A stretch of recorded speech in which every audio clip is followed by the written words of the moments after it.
Hi days, நீங்கள் பார்த்துட்டு இருக்கிறது ஆண்ட்ரஸ் கோசி லைஃப் ஸ்டைல். நம்ம சேனலில் சப்ஸ்கிரைப் பண்ணாமல் வீடியோ பார்த்துருக்கோங்க. சப்ஸ்கிரைப் பண்ணிட்டு வீடியோ பாருங்கள்.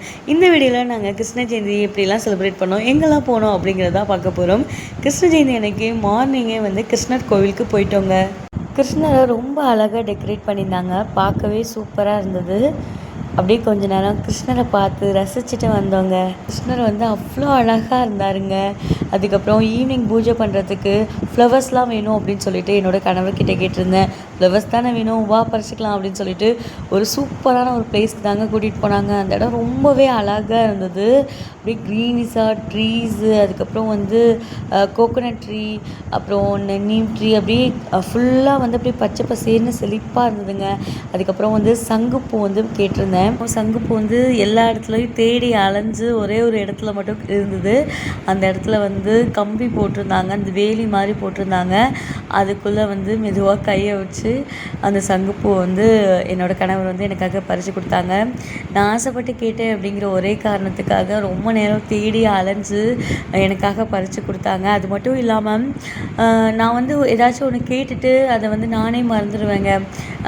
அது வேணும், அது பறிக்கணும், இது இங்கே போகணும், இது வேணும், இது சாப்பிட்ணும் அப்படின்னு சொல்லிட்டு என்னோடய கணவர் அந்த மைண்ட்லேயே வச்சுருந்துட்டு இது கேட்டல்ல வா அப்படின்னு சொல்லுவாங்க. அப்போ எனக்கு ரொம்ப சந்தோஷமாக இருக்கும். ஏன்னா நம்மளே மறந்துடுவோம். ஆசைப்பட்டு ஏதாவது ஒன்று கேட்பேன், சாக்லேட் வேணும், இல்லைனா கலர் கோழி வேணும், அதுக்கப்புறம் மாடியில் உட்கார அந்த பேர்ட்ஸ்க்கெலாம் ஃபீட் பண்ணணும், அதுக்கு அந்த தினை கம்பு இந்த மாதிரிலாம் வேணும், அந்த மாதிரி கேட்பேன். உடனே என்னோடய கணவர் சரி வா வாங்கிக்கோ அப்படின்னு சொல்லி கூட்டிகிட்டு போயிடுவாங்க.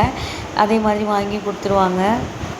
நான் அந்த மாதிரி சின்னதாக கேட்குறது என்னோடய கணவர் அதை நிறைவேற்றுறப்போ எனக்கு அது பெரிய சந்தோஷத்தை கொடுக்கும். பாருங்கள், என்னோடய கணவர் பறித்த வாழை மரமும் வாழை இலையும் பார்த்துக்கோங்க.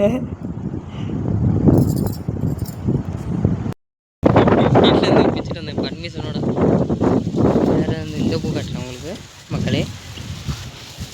இந்த வாழை மரம் ஒரு அம்மா நல்ல மனசு கொடுத்தாங்க, நிறையா கொடுத்தாங்க, ஒரு பேக் நிறையா. பேக் எங்களோட தான், வாழையில் அவங்க வீட்டுக்கு பூ கட்டுறதுக்காக எடுத்து வச்சோம். எனக்கு பூ அவ்வளோவா கட்ட தெரியாது, சுத்தமாகவே கட்ட தெரியாது. இந்த மாதிரி 4 பூவாக கட்டுவேன். அதுவும் கரெக்டான மெத்தடில் கட்ட மாட்டேன், எனக்கு கட்ட தெரியாது. இந்த ஃப்ளவர்ஸ்லாம் சேர்த்து வச்சு பார்க்க ரொம்பவே அழகாக இருக்குது, கலர்ஃபுல்லாகவும் இருக்குது.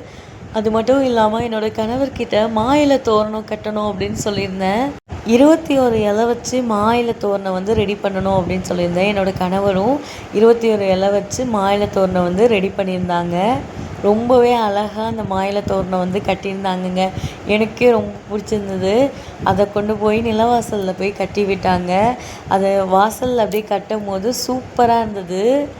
மாவேலி தோரணம் கட்டி விட்டுட்டு அந்த இலைங்களை ஒன்றோட ஒன்று பக்கத்தில் நகர்த்தி விட்டாங்க. அப்போது அது ஒன்றா அப்படியே சேர்ந்து பார்க்குறப்போ நல்லா இருந்தது. இந்த மாவேலி தோரணம் ஃபுல்லாகவே என்னோடய கணவர் தான் கட்டினாங்க. நான் அதில் சுத்தமாக ஹெல்ப் கூட பண்ணல. ஏன்னா நானே பூ கட்ட தெரியாமல் கட்டிக்கிட்டு இருந்தேன். அந்த நேரத்தில் தான் என்னோடய கணவர் இந்த மாவிலை தோரணம் ரெடி பண்ணிகிட்டு இருந்தாங்க.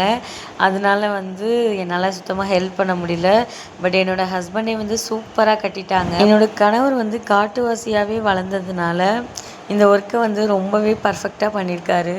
எனக்கு ரொம்ப பிடிச்ச இந்த பாதம் போடுற ஒர்க்கை நான் ஸ்டார்ட் பண்ணிட்டேங்க. எனக்கு ரொம்ப ரொம்ப பிடிக்கும். ஒவ்வொரு கிருஷ்ண ஜெயந்திக்கும் நான் கண்டிப்பாக இந்த கால் பாதம் வாசல்லேருந்து ஸ்டார்ட் பண்ணி பூஜை ரூம் வரைக்கும் போடுவேன். இந்த டைமும் அப்படி தான். நாங்கள் மாடியில் இருக்கிறதுனால கீழேருந்து ஸ்டார்ட் பண்ணி படியெல்லாம் பாதம் போட்டு, அதுக்கப்புறம் வராண்டாவில் பாதம் போட்டு, அதுக்கப்புறம் வீட்டுக்குள்ளே பாதம் போட்டு பூஜை ரூம் வரைக்கும் பாதம் போட்டிருந்தேன். கிருஷ்ணரோட இந்த அழகான இந்த குட்டி பாதத்தை நான் சந்தோஷமாக எப்பயுமே போடுவேன். இந்த பாதம் போடும்போது கிருஷ்ணரே நம்ம வீட்டுக்கு வர மாதிரி நமக்கு தோணும். அந்த மாதிரி தான் எனக்கும் இருந்தது. கிருஷ்ணரை நம்ம வீட்டுக்கு இன்வைட் பண்ணுற விதமாகவும் இந்த பாதத்தை நம்ம போடுவோம். கிருஷ்ணர் நம்ம வீட்டுக்கு வந்த தடயங்கள் மாதிரியும் இந்த பாதம் இருக்கும். பால் கொழுக்கட்டை செஞ்சுருந்தேங்க. வருஷம் பால் கொழுக்கட்டை செய்வேன். இந்த வருஷமும் செஞ்சுருந்தேன். அதுக்கப்புறம் ஸ்வீட் ஒரு அப்பம் மாதிரி செஞ்சுருந்தேன். அதுக்கப்புறம் பால், வெண்ணெய், தயிர், நெய், மோர் இதெல்லாம் வச்சு கிருஷ்ணருக்கு நாங்கள் படைத்தோம். அது கூடவே கிருஷ்ணருக்கு லட்டும் வச்சோம். மஞ்சள் குங்குமம் கிருஷ்ணருக்கு வச்சு விட்டு, பூ வச்சு விட்டு, சாமி கும்பிட்டோம். இப்படி தான் எங்களோட கிருஷ்ண ஜெயந்தி செலிப்ரேஷன் இருந்துச்சு. இந்த வீடியோ உங்களுக்கு பிடிச்சிருந்துச்சுன்னா லைக் பண்ணிடுங்க. எங்களோட வீடியோவை இவ்வளோ நேரம் டைம் ஸ்பெண்ட் பண்ணி பார்த்த அன்பு உறவுகளுக்கு நன்றி.